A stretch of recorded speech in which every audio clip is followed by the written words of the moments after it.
Está no ar o Daily Fins, seu resumo diário de notícias e negócios de uma forma simples e descomplicada. Meu nome é Gabriel Branco. E eu sou André Hermeto. Nossa missão aqui é trazer 3 assuntos essenciais para o seu dia, com contexto e um olhar crítico. Lembrando que no fim tem o nosso giro completo dos mercados, para você conferir o que mais mexeu com o humor dos investidores. Hoje é terça, 30 de junho, então já pegue seu café, procure um lugar confortável e fique aqui com a gente.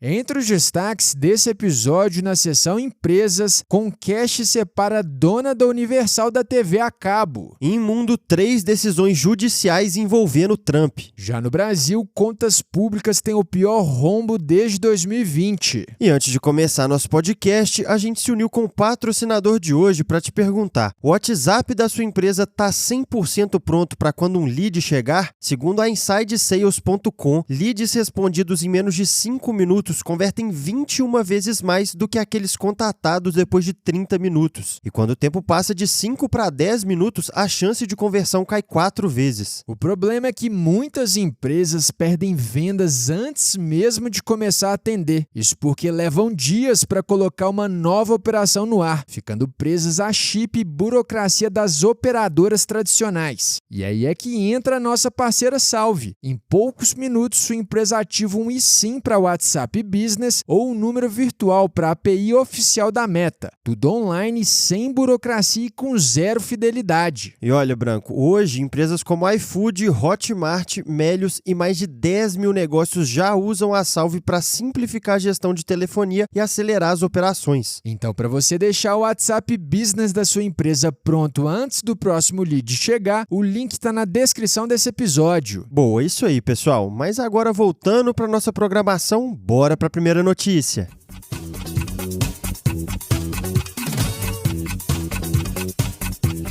No mundo dos negócios, tivemos um divórcio amigável numa das maiores gigantes de mídia e telecomunicações dos Estados Unidos. Ontem, dia 29, a Comcast anunciou que vai se dividir em 2 empresas de capital aberto, separando a dona da Universal dos negócios tradicionais de TV a cabo, banda larga e telefonia móvel. Na prática, Branco, de um lado fica a própria Comcast, mantendo o nome atual e concentrando os serviços de conectividade.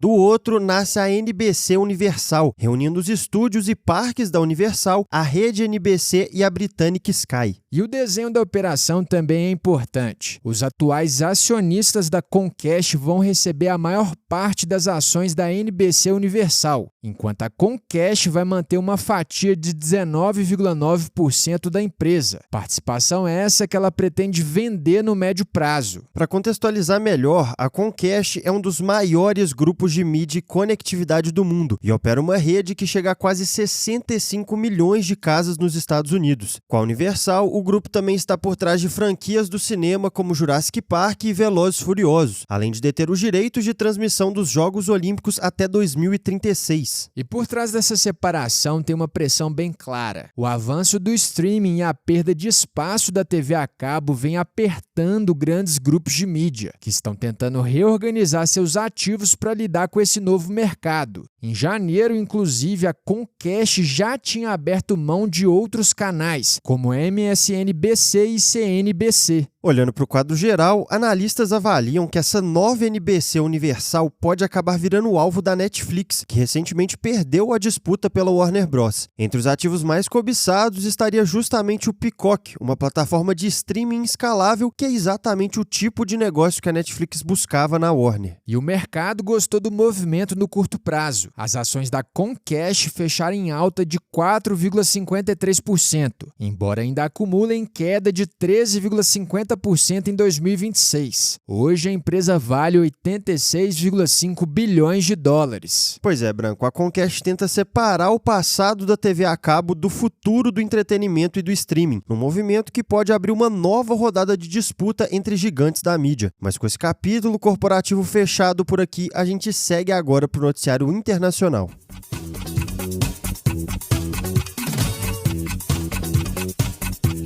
Agora no bloco internacional, ontem Donald Trump esteve no centro de 3 decisões judiciais diferentes nos Estados Unidos. E o curioso aqui é que foram 3 casos bem distintos. Um envolvendo indenização por abuso sexual e difamação, outro sobre o poder de mexer no Fed, que é o Banco Central Americano, e um terceiro sobre a demissão de uma integrante de agência federal. Começando pelo caso mais polêmico, a Suprema Corte americana rejeitou o recurso de Trump contra a decisão que o considerou responsável por abuso sexual e difamação contra a escritora E. Jean Carroll. Com isso, ele terá que pagar uma indenização de $5 milhões, algo como 25,8 milhões de reais. Trump, por sua vez, voltou a chamar o processo de falso e de perseguição judicial. E vale contextualizar que esse caso vem de uma acusação feita por Carroll ainda em 2019. Ela afirma que Trump a estuprou em um provador de uma loja em Manhattan na década de 1990. Agora, na segunda frente, Trump também sofreu uma derrota envolvendo o Fed. A Suprema Corte proibiu o presidente de demitir Lisa Cook, diretora do Banco Central americano. Trump tinha anunciado essa demissão em 2025, depois de levantar suspeitas de fraude imobiliária contra ela, mas a corte destacou que os diretores do Fed cumprem mandatos e só podem ser retirados por justa causa. E esse ponto é extremamente relevante, porque se Trump tivesse conseguido afastar Lisa Cook, ele teria sido o primeiro presidente da história dos Estados Unidos a remover um integrante do Fed desde a criação da instituição em 1913.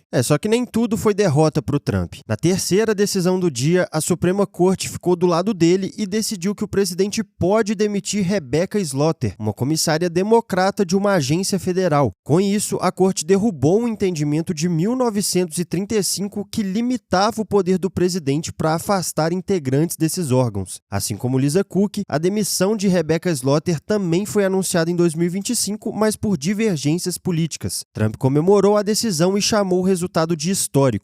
Pois é, Andrezinho, e a relevância disso tudo é que alguns desses casos ajudam a definir até onde vai o poder de quem ocupa o cargo mais poderoso do mundo. Mas com esse panorama internacional fechado, a gente vira a chave agora e vai direto para o noticiário aqui do Brasil.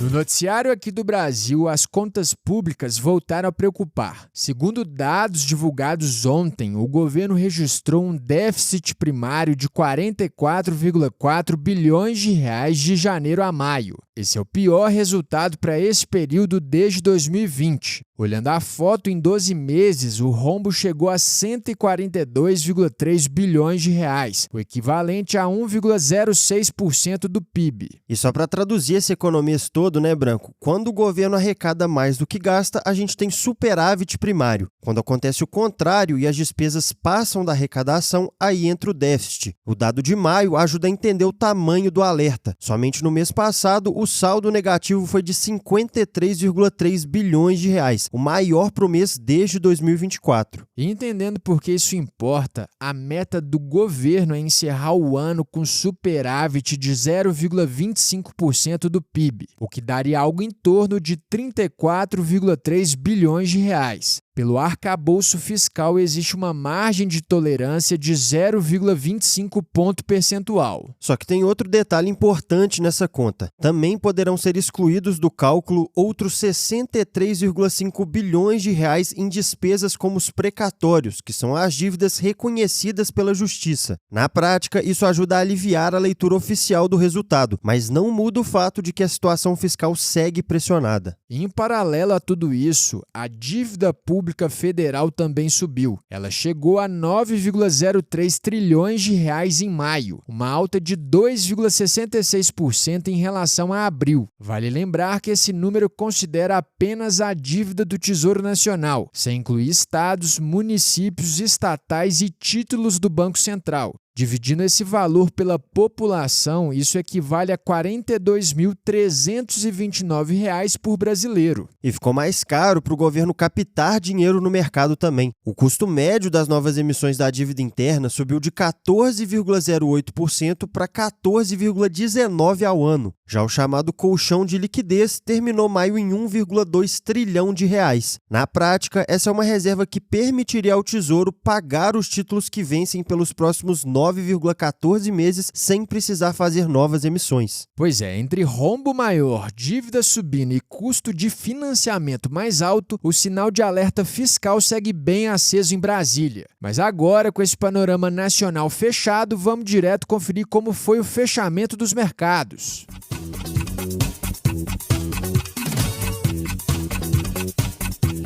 No fechamento dos mercados do Daily Fin, a gente começa pelo exterior. Por lá, a onda de vendas de ações de tecnologia deu uma trégua nessa segunda. Com isso, o Nasdaq interrompeu uma sequência de 5 dias de perdas e subiu 2,07%. Já o S&P 500 avançou 1,18%. No mercado de commodities, o petróleo Brent subiu 1,61% e fechou cotado a $73,15 o barril. Isso após a troca de ataques entre Estados Unidos e Irã no fim de semana. Entre as empresas, as ações do Google avançaram 4,96%, depois que a companhia foi incluída no índice Dow Jones. Outro destaque foi a Rocket Lab, que anunciou a compra da Iridium Communications por $8 bilhões.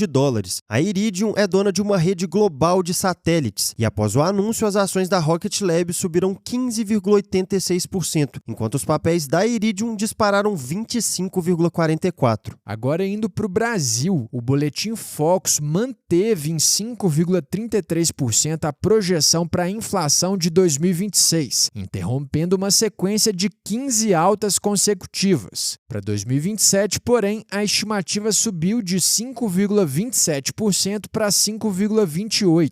No campo político, uma pesquisa Nexus BTG mostrou empate técnico entre Lula com 47% e Flávio Bolsonaro com 44% no eventual segundo turno. Na Bolsa, o dia teve menor volume de negociações por causa do jogo da seleção, que venceu o Japão por 2-1 de virada. O Ibovespa fechou praticamente estável, com queda de 0,05% aos 173.205 pontos. Já o dólar subiu 0,15% e encerrou o dia cotado a R$ 5,17. E agora que fechamos essa sessão, terminamos mais um episódio. Se você curtiu o nosso conteúdo de hoje, já segue a gente aí e ativa o sininho para não perder os próximos. E lembrando aqui que essa é a versão em áudio da nossa newsletter. Ela chega todo dia às 6 horas da manhã no seu e-mail. Por lá você encontra mais detalhes e outras sessões que não cabem por aqui. O link de inscrição está na descrição desse episódio. E se esse episódio te ajudou, não guarda só para você não. Já compartilha com os amigos e com a galera do trabalho, até porque todo mundo merece ficar bem informado. Boa turma, boa terça e a gente se vê amanhã no próximo episódio. Valeu, pessoal!